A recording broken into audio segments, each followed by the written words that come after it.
Hey, Rainmakers, welcome to another episode of the Six Figure Side Hustle podcast. I have an incredible guest today. Jeff Milligan, aka Cashflow Jeff, is going to break down how you can cash flow with these rooming houses, aka medium term rental houses. So, if you haven't heard of this strategy, make sure you are ready to take some notes.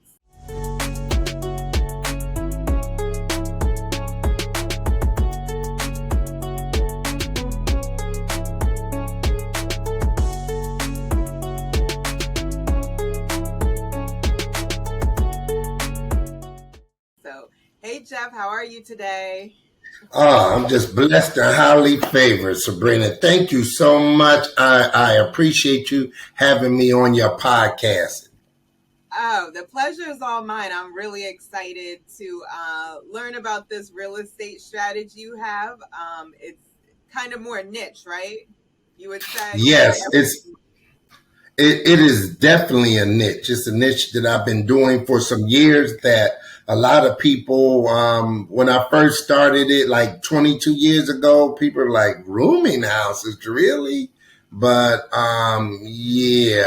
it's been lucrative throughout my whole life, my real estate investing career. Okay, so this is a strategy that has obviously stood the test of time. You said this is the strategy you got into 22 years ago. How'd you get into real estate? I guess let's start Yeah. at the beginning. Oh, okay, great. So I like to always start with my story because my story is just it's incredible to me when I think about where I came from. So I grew up in Trenton, New Jersey. I just jumped right into it. I was a crack addict, alcoholic, drug abuser, and I couldn't see my way out. Didn't think I would ever be able to get out. Well, I came down to Atlanta, and when I first got down to Atlanta, I was doing the same stuff that I was doing up there. So you can take and make geographical changes, but you take you wherever you go. So since you take you wherever you go, if you don't change your mind, then you won't change anything. So it took me about 6 months. I went to rehab 6 times in 6 months. And finally, after the last time, during that 6 month, I finally got myself together and I picked up a book one day. I was selling computers. Let me go there first. I was selling computers to the government, and I was working for this small businesswoman, and I picked up this book, Rich Dad Poor Dad, and I read the book by Robert Kiyosaki. The information in the book was just amazing, and it was telling you if you wanted to be rich, then you had to either own a business or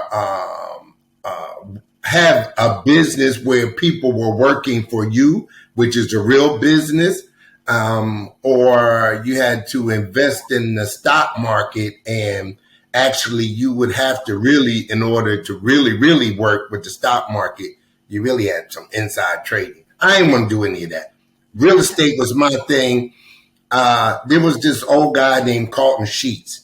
He used to be on TV all the time, long time ago. You could buy houses, this and that. So finally, one of his infomercials I picked up a Carlton Sheets package, and I just dug in. And that's how I started into real estate. So I was coming out of drug rehab, and I wanted to help other people who were coming out of drug rehab because they actually needed a place to stay when they got out of rehab. So actually what happened was I was buying a building that I could put people in from drug rehab. Well, the people who worked in the drug rehab had also been in rehab with me. And to kind of say it, they was hating a little bit. They didn't want to give me any clients to come into my place. So I just started renting my place by myself to different people who needed rooms, people who couldn't afford apartments, but they could afford a room. So that's how I first started. And next thing you know, this thing just took off, and what my strategy was at that time, I was like, well, you know what? If I could make at least $2,000 a month profit from each property and I get like 20 properties, then I'm making $40,000 a month. And so that's what I set out to do. I ended up with about 15 properties, and I think I was making somewhere around $20,000 a month because I found out that not all properties actually worked, meaning that properties that were like 2 bedroom, 1 bath, 3 bedroom bath, they didn't kind of work for the niche that I had. So anyway, I can get into that later, but that's how I got started. Okay, so this is around the year 2000 about that you bought your first property? Absolutely. Yep. 2000. Yes. Oh, I'm just curious. So you got out of drug rehab, you're living in Atlanta, and how were you able to buy a property? Usually you wouldn't think of, being a qualified property owner. So I'm just curious how you were able to acquire that first property that you Okay. said you wanted. So while I was working selling computers to the government, I was making money. I was making 100 grand a year. So I did save up Yeah. some. Pardon me. While you were in the midst of your addiction, you were making. Oh, no. This was after my addiction. I'm sorry. This was after my addiction. Okay. My addiction actually ended in 1990. Okay. I 1991. like My that. addiction ended in 1991. So I was working in a jewelry store like Zales. I was working in Zales jewelry store while I was in rehab, and I was saving my money up to get a car because I have a bachelor's degree in management information systems.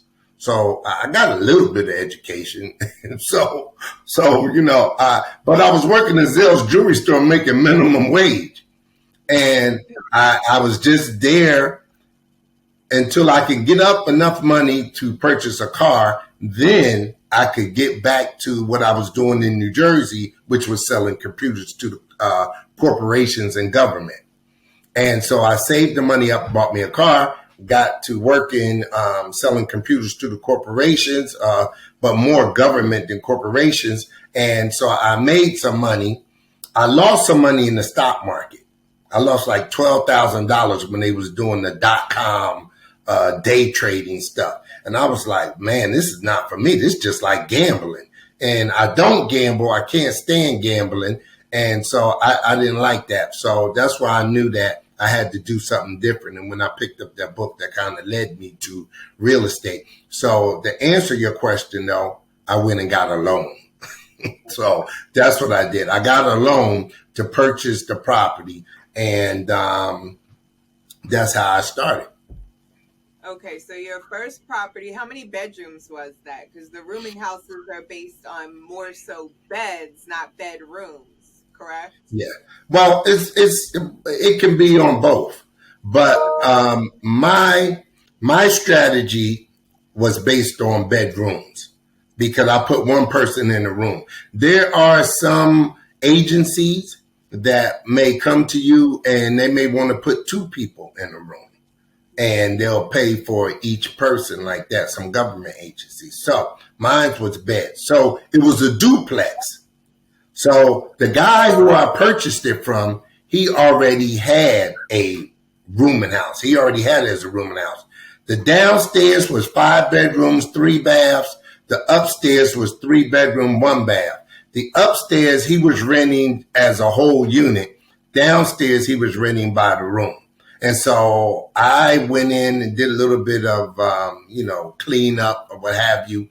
And then I started renting by the room also downstairs. And I tried the same thing he was doing, renting upstairs by, the whole unit. I didn't like that. It didn't really work as well because the person I put in there, the family I put in there, when they didn't pay, after a couple months. Then I had to put the whole family out. And then I wasn't getting any money at all from the upstairs. So I just turned the upstairs into rooms too. So now I got 8 rooms from this particular place. And I'm getting at least, I think back then it was about $2,500 to $3,000 profit per month from that particular rooming house. Yes. About how much does each room go for? Let's say now, like. Okay, yeah, now, yeah, because that's a long time. We go back there, we might be talking about $400, $500. People be like, "What? We can't make a living off of that." Now, rooms now go from anywhere from like $800 a month up to, I got rooms that go for $1,500 a month. Really? So yeah, so yeah, so I have a different category or blend of clients, if you will. So I have some folks. Okay, so this is the situation. You can rent to students. Okay, you can rent to students. College students will pay anywhere from $900 a month to $1,400 a month, say, in between. It just depends on where your place is located and the size of the room, if it got its own bathroom, that type of thing. Now, then you can rent to also flight attendants and pilots. Pilots going to want their own section, what have you. But flight attendants, they do what's called crash pads. So a crash pad is you can put 3 to 4 people in one room. And the reason why you can do this is because they are never there at the same time. They fly in and out of, say, Atlanta, Hartsfield, Jackson Airport. And while some of them may be there, the other ones are somewhere else around the world. So when you're renting to flight attendants, you only charge about $400 to $500 per person. But if you got 3 in a room, 3 to 4 in a room, you're getting $1,500 to $2,000 a month for one room. Right. So the flight attendants, you would be renting the flight attendants who live in other cities, correct? And they're just kind of paying. Yes, absolutely. They live in other cities, but they're based in, say, Atlanta. Right. So Delta, they have flight attendants that live in other cities, but Delta is the hub here in Atlanta, so they fly in and out of Atlanta a lot. Like, I just came back from the Maldives, but I went to also Kuala Lumpur. Well, when coming from Kuala Lumpur, that whole thing, that's a 15-hour flight. So there was about, I think about 12 flight attendants maybe on that flight. And so when they came into Atlanta, they can't go right back out and get back on another plane. So they have to stay for like at least 24 hours or so. So they go to a crash pad and they stay for like 2 days or what have you until they go back out again. Are the flight and I'm asking because I just bought a property 5 minutes from the Philadelphia airport, so you got Ooh, that's some money. Are the flight attendants the ones who you're contracting with, or is it the airlines that are renting it for them so they have a place to stay? No, it's the flight attendants. All right. Yeah, the flight attendants. Yes. That's who. Yes, if you're 5 minutes from Philly Airport, yes, you definitely may want to look into that. So that's another group there. Okay.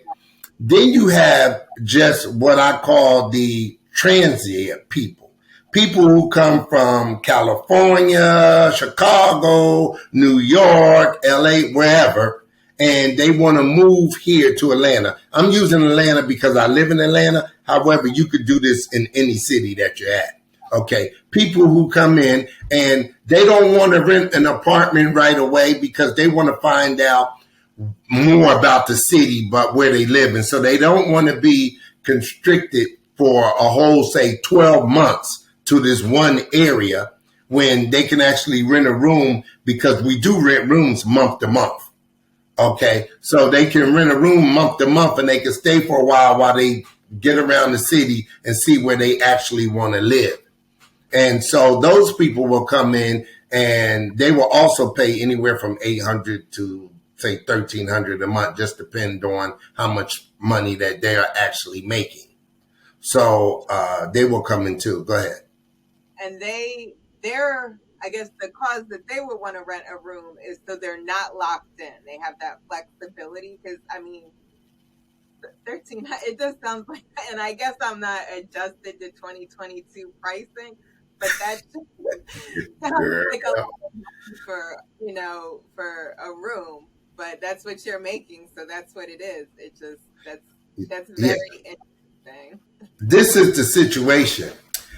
As you know, yesterday's price is not today's price. Right? So what's happening now is that the rental prices have gone up tremendously. Right. That's the first thing. The second thing is there is a housing shortage. So since there's a housing shortage, people cannot find houses to rent. They can't find them because they're not out there, because of what happened with COVID. COVID slowed down all the building of houses. So there's a housing shortage too. So with a shortage, of course, the rent goes up. So rent has risen tremendously and you cannot find a house. So now people are looking to rent rooms. As long as the place is nice, it looks good and all of that. So my rooms have actually upgraded. I actually upgraded my rooms. They got big flat screen TVs in them. They got high speed, gigabyte speed internet. They got very nice furniture, everything. I actually have designers come in and design my rooms for me. So they look very nice and clean. And of course, a secret right here for your viewers. The more that you pay, the more that someone pays you, the less problems you have. Right. The people who pay like under 800 or whatever, they're a problem. They're problem people. Those are the people that blame everybody for their circumstances. The people that pay over $1,000 or more, they understand, they do whatever they have to do to get there. If some kind of situation comes up with them, you don't have to kick them out. They're going to come and tell you, hey, listen, I got a problem, this situation coming out, so I'm going to move. You dealing with people under $800. If they got a problem, they can't, hey, you got to evict me. And, so that's a whole nother thing. So I do you have to go through the eviction process with the month-to-month leases? You do. Yes, you do. Yes, you do. Yes, with certain people, like I said, certain people you don't have to, certain people you do. But yeah. You have to go through eviction? Have you been Yes, you have to go through eviction with certain people. So like I said, the people that don't pay a lot, you may have to go through eviction with them. It's the way that you have it set up though. Okay, interesting. So you gave a few different strategies, and when you first said that you were trying to get into it, it was basically to provide housing to people who are coming out of rehab. Is that one of the strategies that you use now? No. I don't use that anymore. So I have rented to people coming out of jail, people coming out of rehab, and I was also looking to do battered women too. Right. So now I have a nonprofit organization that I would like to do that with the nonprofit, so I can make a whole house for them there. But as far as the money making strategy and to make money, I deal strictly with folks who can pay, $1,000 or more a room, and I also can put them in a place where they need to be so that they could do basically what they need to do for the time being. Because again, there's a housing shortage. There's so much of a shortage. Section 8, the government housing, has now started to do vouchers for rooms. So they never did that before. Right. And I was going to circle back around because when I was looking for buildings to buy, I stumbled into what was set up as a rooming house. It doesn't make sense as anything else but a rooming house. And my realtor was like, be careful because you're going to have some issues. This was in the city of Philadelphia. She was like, you're probably going to have some issues getting a rental license. And I'm like, I don't know why. But then when I started doing some research in the government websites, rooming houses aren't recognized. Like you have to go and get a variance and they're rarely approved. So I'm curious as to, have you dealt with any cities that don't recognize rooming houses, or how do you get around that, I guess? Okay. So in the city of Atlanta, where most of my 34 units are in the city of Atlanta, you have the law. The law is you can have up to 6 unrelated people living in one unit. All right. So the unit is defined as a duplex. A duplex is 2 units. It's not one. It's one building, but it's 2 units. So you can actually have 12 rooms and all together in that duplex. So that's more than enough for you to do what you're trying to do. So that's the law. You can have up to 6 unrelated people living in a unit. So that is the law. Let me tell you how I actually do this so people really understand. So you have to have systems in place, right? So I got system and processes in place. I do not go collect money. My money comes to me electronically. I have a merchant account. So all the people that's in the room, they pay me through a merchant account. If anything breaks, plumbing, carpentry, electrical, whatever, if anything breaks, then the tenants will actually text a number that will come to one of my phones, and I will look at it and see what's going on. I will go into my Rolodex. I will call the plumber, the electrician, whoever needs to go out there. They go out there, they see what the problem is, they take a picture of it. They send it back to me. They said, Jeff, this is going to cost you this amount. I said, okay, fine, go ahead and fix it. They go ahead and fix it. They take another picture showing it's fixed, and then I Zelle them the money. That's it. So that's how problems are taken care of. When I'm looking for particular tenants, okay, so we got these different sites such as Furnish Finders for nurses. Craigslist actually is a good site. And then you have these corporate sites too, where people come in from corporations also just to rent rooms, because they may come in like the bank auditors. What are they called? Financial, I forgot their name. I'm sorry. But the bank auditors, they come in and they audit banks and stuff. They stay for like a couple of months or so. Doctors and nurses and people like that, they come in, they go to different hospitals, they stay for 3 to 6 months or what have you. So all of these different people come in and they rent from you, and it's just a temporary thing. So they come in, they pay, they're happy because you got everything in there for them. They don't have to pay any water, gas, electric. You got TV already in there for them if they need it.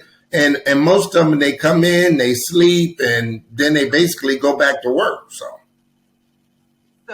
that when you're looking for properties, I guess, what are you looking for when you're finding these properties that would make good medium-term housing rentals?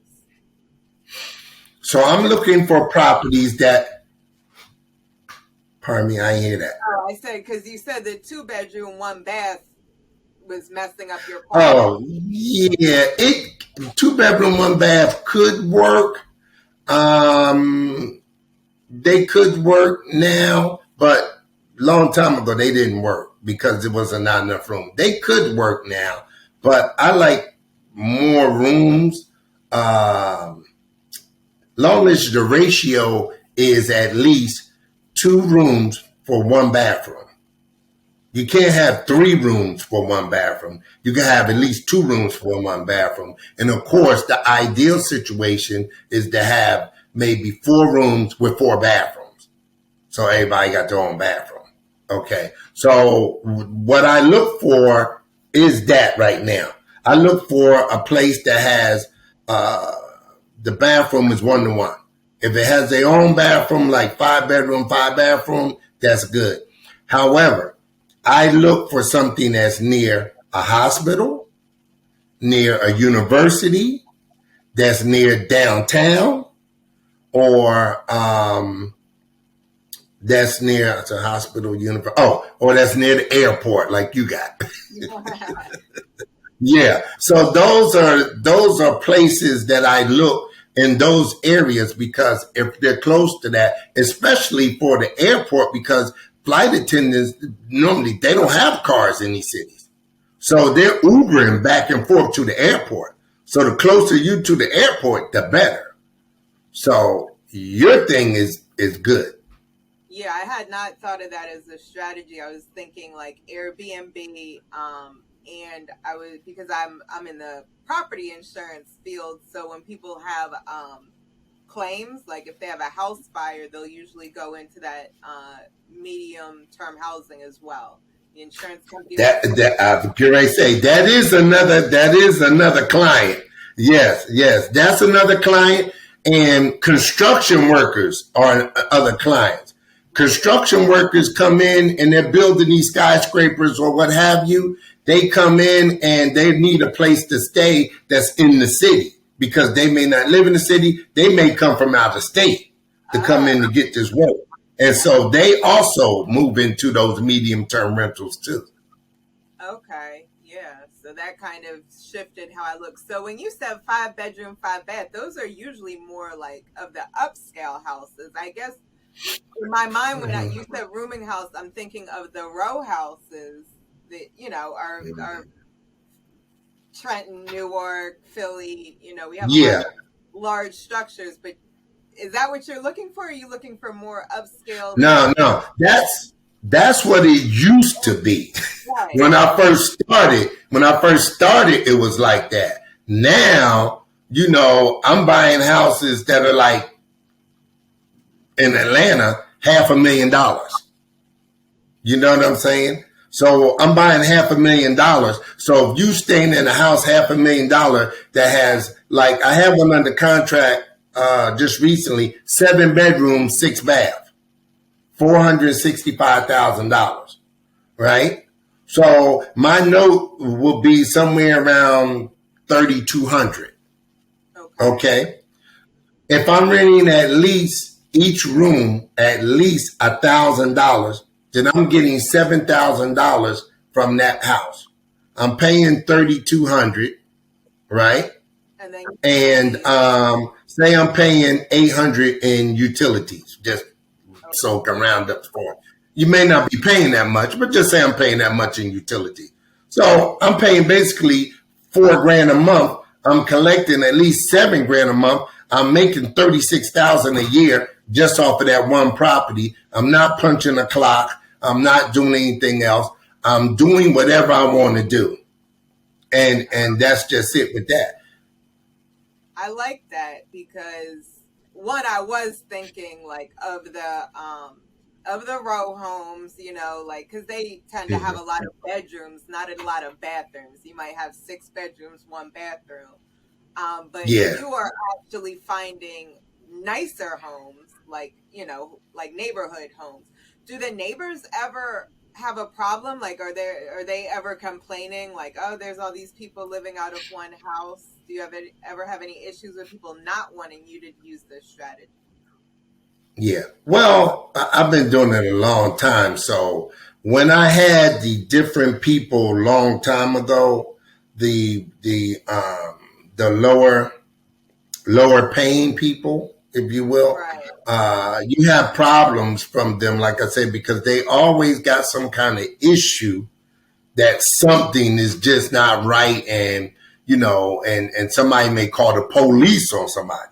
So if somebody called the police, then the police come in something. Now, again, that was a long time ago. The strategy has totally changed now. Now the strategy is strictly hire clientele people. So if you got doctors, you got nurses, you got flight attendants. These people, like, they're not problem people. You know what I'm saying? You also have professionals too. So professionals, because go ahead. Oh, you can finish. I'm sorry. I have so Yeah, I was going to say professionals too, because some professionals live in the suburbs, but they work in the city. They don't want to do that commute back and forth, which might be an hour and a half or whatever, like that. Or just say, for instance, even where you at. If some people live in Philly, but they work in New York, right? That's a commute going back and forth. So they rather stay where they work at and then just go home for the weekend, but stay somewhere, have a place there where they work at. And so I just had a lady just come yesterday and look at one of my places, and that's what she wanted to do. She stays out. She's a professional, but she said, Jeff, I need something in the city so I don't have to do this commute and stuff. And so she's looking at getting a room, and this room is $1,200 a month. And so no problem. So are you using that Section 8 strategy? I know you said you're charging a lot more, but you did mention that they're now offering Section 8 vouchers for rooms. Are you using that at all, or you're just sticking to I have not looked into it yet. I will look into it to see what they're paying and seeing if that's going to be a strategy that I want to use. I have heard of some other strategies. There are some people that are like in the hotel industry that I just heard about yesterday that need rooms that come from out the country, and they pay like $900 a person, and you can put 2 to 4 people in a room in bunk beds. A hotel if they're in the hotel. Oh, because the hotel does not pay for them. They don't pay for them. And so I'm learning more. I just heard about this yesterday from one of the people that's in the inner circle. So I was like, whoa. And they said, yes. They said the first person I thought about was you. And so they called me. I'm going to call them today and find out. So even if I only put 2 people in a room, that's $1,800 a room. That's amazing cash flow. Now I'm seeing where the name thing comes from. Exactly. So let me give you an example. I have a duplex. It got 5 bedrooms, 3 baths. The very first one I bought, I think I mentioned. I got 5 bedroom, 3 bath upstairs. It was a 3-1 upstairs, right? I changed it from a 3-1 to a 4-2. So now it has 4 bedrooms and 2 bathrooms. I'm getting $5,600 for upstairs. I'm getting $5,000 for downstairs. So the house is making me $10,300 a month. And you probably bought it when the houses were. Oh, absolutely. Matter of fact, I did refinance it. I think last year. I refinanced it, so my note is about $3,000. Yeah, my note is $3,000. My note is $3,000 a month. But I refinanced it, took the money out, and that's a very good point I need to bring up in 1 second. But took the money out, and now I'm using that money to do other strategy, like buying houses. You don't have to get a loan. You can buy houses subject to. So you familiar with subject to? I've heard of it. I'm not quite clear about it. Okay. So subject to is when you target what we call motivated sellers. So motivated sellers are people who have to sell. for one reason or another, they have to sell. Maybe they're getting a divorce, or maybe they lost their job.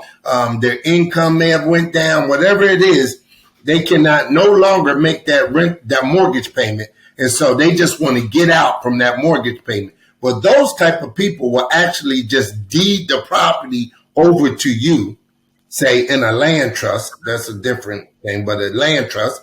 They'll deed it over to you. You control the property, right? And then the mortgage stays in their name. So you make payments on the mortgage, but you own the property. So you could buy a subject to property for anywhere from $2,000 to $10,000. And you can get like a lot of equity in there too at the same time, because the people have already been paying on their mortgage. And so that's another strategy I use to pick up properties. But what I wanted to mention was this. A lot of people nowadays want to do rental arbitrage. Right. Well, rental arbitrage, where is that you actually rent somebody else's place out, and then you rent it and you make the money from it like that, and you pay your rent. Well, if you own the property, you don't have to worry about nobody kicking you out. See, because if you're making so much money from somebody else's property and they're watching you make this money, well, the idea is going to come into their head sooner or later. Well, why don't I just do that? I don't need them. They're the middle person, right? But if you own your own property, not only would you make the money, but you're also going to get the appreciation that's coming from their property. So later on, 5 years, 6 years, 7 years, 10 years even, you can go ahead, your property is going to go up in value. Then you just go ahead and refinance the property. You're making very good cash flow that's coming from the property. So you won't have a problem paying that mortgage note that you refinance. Take the money and invest it in some other places. Yeah, because with your strategy, you're saying per property, you make about $2,000 to $3,000 in profit. That's like an average what people could expect per month in profit. Yeah, that's if I'm buying the property with a loan. Okay. If I'm not buying with a loan, I'm making $7,000 or more a property, like the one I gave you the example of. And I have another property duplex.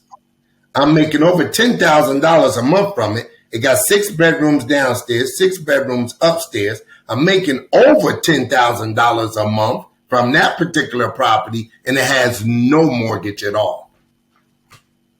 That was a subject to strategy you bought that with?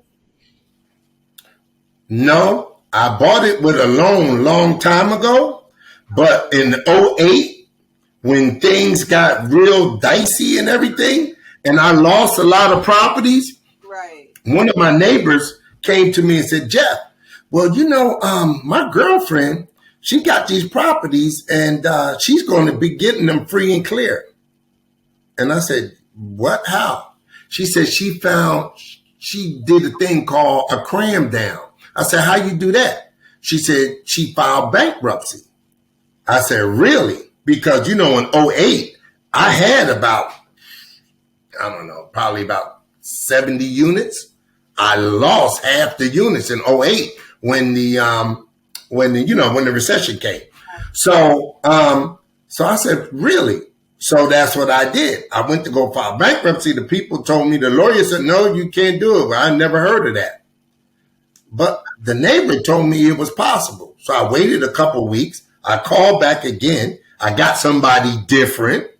Oh, sure, you could do it. And that's what I did. So we did a cram down. I paid for all the properties for 5 years. After 5 years, the properties were all mine, free and clear. Yeah. I remember you telling me that on the trip, and I meant to circle back around because that's crazy. I'm sure they're not going to do that again. Yeah. Well, we got some stuff coming up next year. Next year, we got some stuff coming up. Interest rates are going up. Right. Property values are going down. So now is not the time for you to try to fix and flip. Right. See, that's another thing that people are coming to what they call now medium-term rentals, They're coming to that because now, again, there are no properties out there for people to rent. They're just not. There's a shortage, right? So much, I didn't tell you this part, they have something called an ADU, accessory dwelling unit. That is like a tiny house. It could be a tiny house or whatever. In Atlanta, you could put an accessory dwelling unit in your backyard and rent it out. Like so a tiny house or some little accessory dwelling unit attached to your property, not attached, but in your backyard or whatever on your property, you could put that there and rent it out. And you can rent it out Section 8. That's why I need to look in to see what Section 8 are paying for that. Because there's a housing shortage. And not only is there a housing shortage, Sabrina, Atlanta is actually unaffordable. Right. I remember I was in a seminar, in a multifamily seminar a couple of years ago. A gentleman from New York said Atlanta is about to become like New York. He said, what I mean by that is this. You are going to need a roommate in order to rent an apartment in Atlanta. We are there right now. Apartments in Atlanta, one bedrooms are like $2,200. Right, yeah. So when you look at my $1,500 right, for a room, which has everything in it, and you don't have to pay no utilities or anything else, and it's clean, it's safe, it's convenient. That's the reason why people pay $1,500 for a room instead of an apartment. Because you're talking about $2,200. Then they got the trash fee, they got the parking fee, they got the electric, water, gas, all of that. So you probably end up paying about $2,800 a month to live in a complex, whereas you're buying these nice single family homes that are, like the American dream. You're living in a regular house, like a suburban house or a single family house. Yes. Yes. Or you can buy you a quadruplex, triplex, duplex, and have the same mixture. Long as the key is to getting more money. The key is designing it so that it looks very well, and so people like, I can do this, because you're changing people's perception of row homes, in Philly and Trenton. You're changing their perception because when they see this, they're like, oh my God, that's what a room looks like.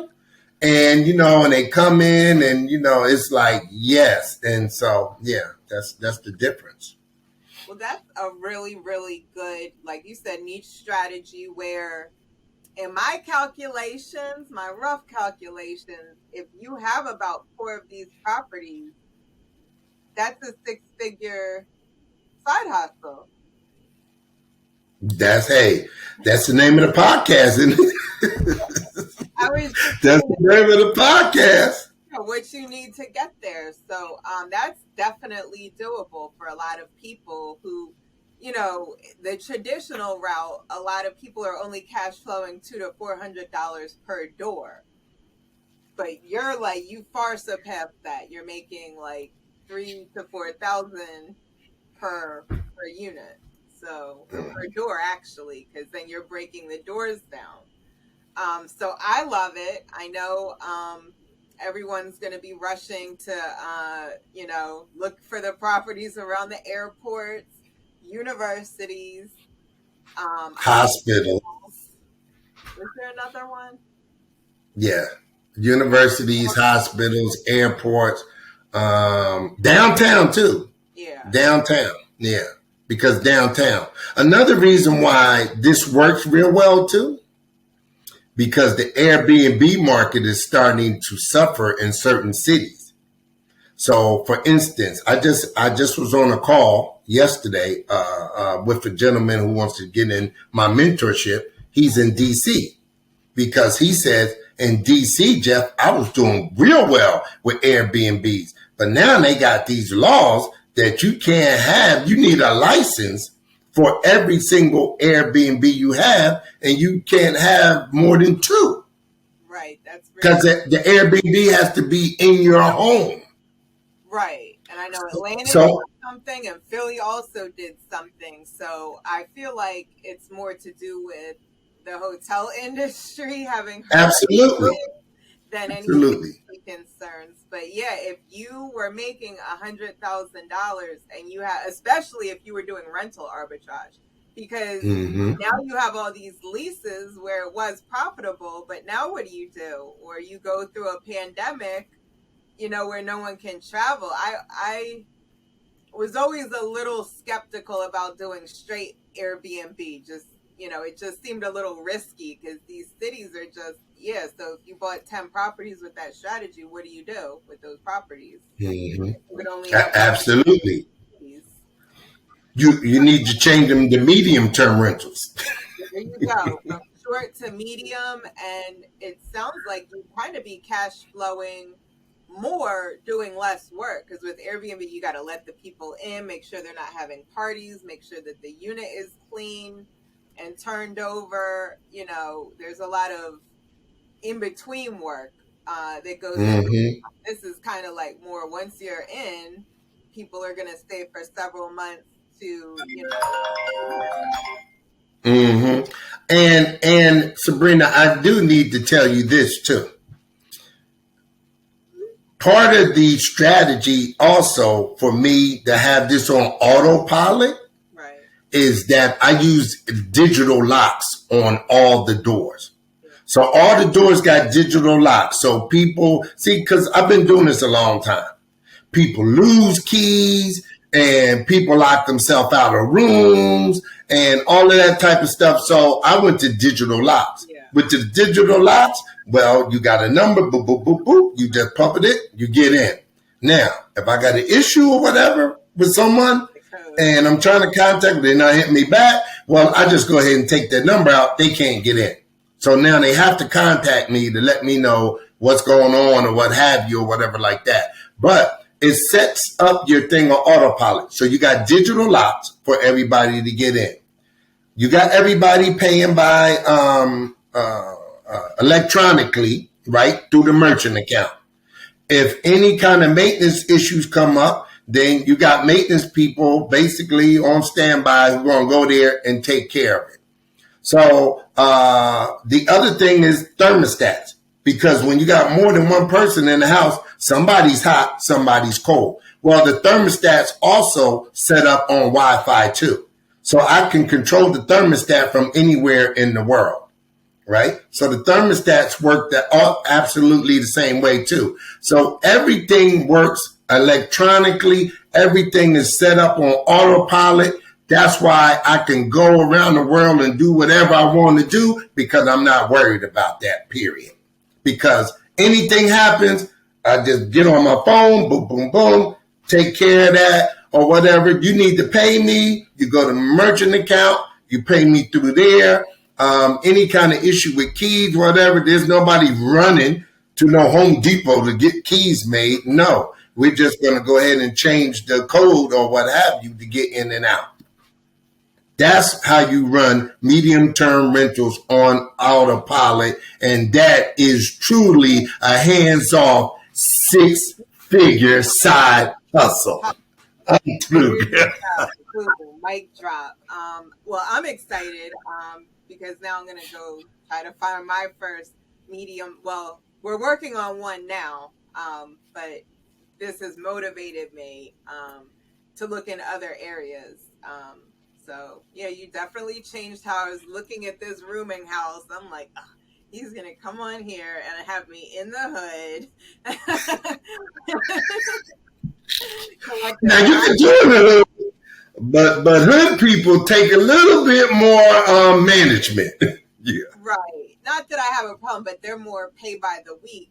And, Whoa, whoa, whoa, whoa, whoa, whoa, whoa, whoa, whoa, whoa, whoa.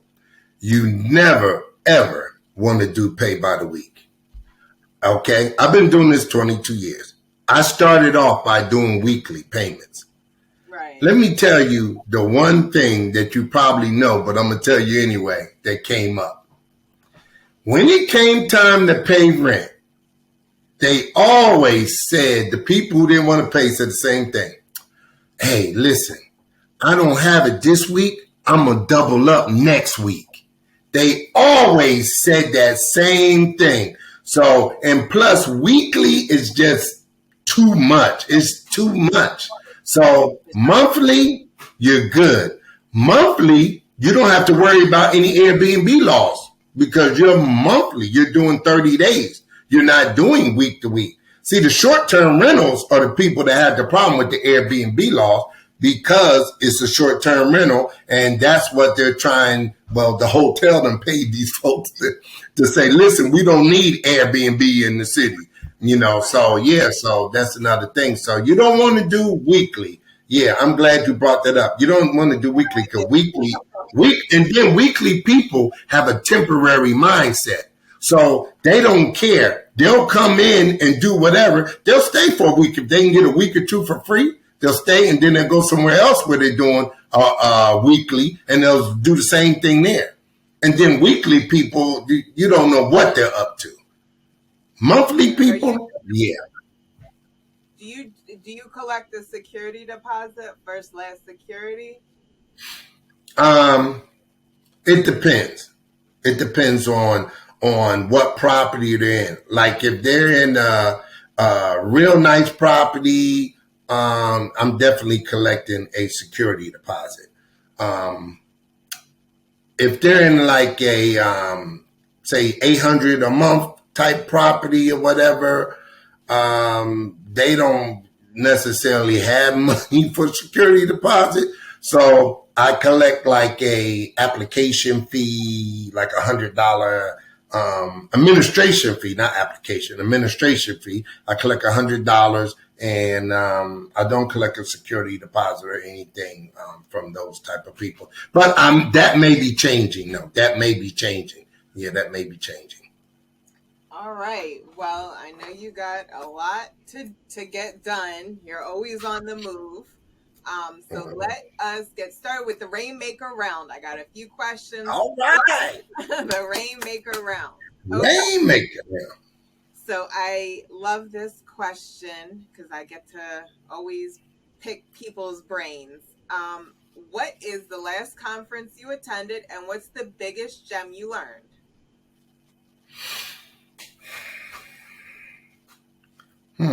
I was just at a conference. I was just at 2 conferences. Let me see. Well, I was at the Path to Prosperity in Miami, but then I just think, was I at a conference last week? Okay, we're going to go with Path to Prosperity in Miami. And one of the biggest gems that I learned from that particular conference was to set your business up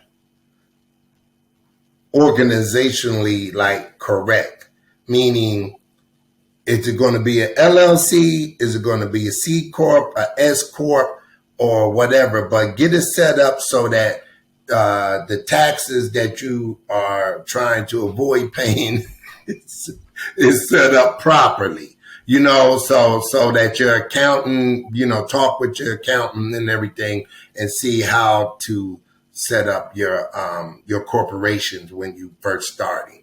Bishop T.D. Jakes said that. Also, another gem was do it now.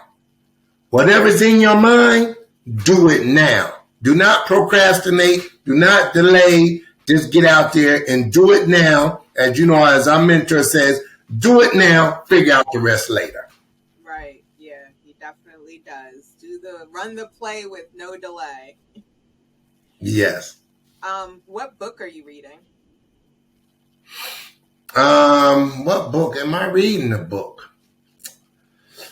I'm not reading a book right now. Okay. I am actually doing some things on the internet. I'm looking at some different ways to do what I'm already doing on the internet. So I'm kind of researching more of how to get more different clients for my medium-term rental. So I'm not reading the book right now. That's okay. Um, so give yourself a piece of advice that you wish you knew when you started this six-figure side hustle.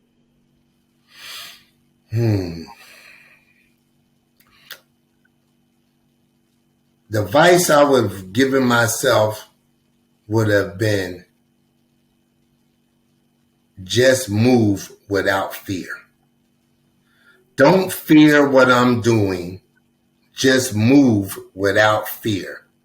In other words, what we just said earlier, do it now, figure out the rest later. Instead of trying to make everything perfect, as my man says, Derek Harper, perfect is done is better than perfect, and perfect is never done. So when you try to make things perfect, you just take too much time and it doesn't get done. Yeah. But just go ahead and do it now. Move without fear. There is no fear. And trust God that it's going to work out. And that is the main thing for me. Everything that I do, I trust God. You know, I might make some decisions that might be calculated, but now the decisions I make, they are calculated, but I can't do them myself. Only God can do them. And if I don't have God to do it, it won't happen. So, you know, so now that's why I've all of a sudden got all these big dreams, or I had big dreams before, but now I'm actually accomplishing them. So that's, hopefully that answered the question. Yeah, for sure. And where can we follow you at? And where can we, I know you mentioned you have a mentorship. I know you got a couple books out. If people want to tap in and get the exact play-by-play, I know you shared a lot of sauce today, but I know there's a lot more that you have to teach that you can't fit in, you know. Yeah. So absolutely. So on IG, I'm at Cashflow Jeff. On Facebook, I think I'm on TikTok at Cashflow Jeff. I just got a TikTok. I'm on Facebook at Jeff Milligan. I'm on YouTube at Cashflow Jeff. And if you want to get into I got ebooks with audio books and recorded workshops and those things. And also do a mastermind. That information is at cashflowjeff.com. And cashflowjeff.com. You go there.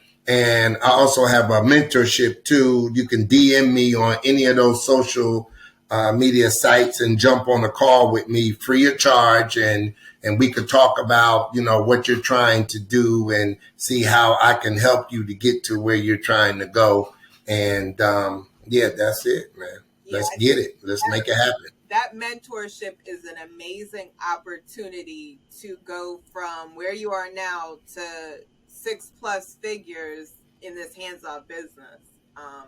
Those if you've looked into research at all, or if you've been to any of the real estate courses, they're not talking about these margins at all. Like, this is phenomenal. So make sure you get plugged in, get the play. I would love to have a mentor in this, just so you're buying the right property that will work for this strategy. So make sure you follow Cashflow Jeff.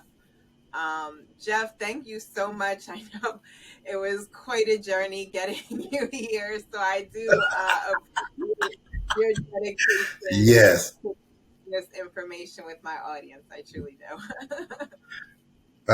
Thank you so much again, Sabrina, for having me. And you're absolutely right. If you want a niche in real estate where that you can make thousands of dollars instead of hundreds of dollars, then definitely tap in with me. And I appreciate you. It was a journey, but you know what?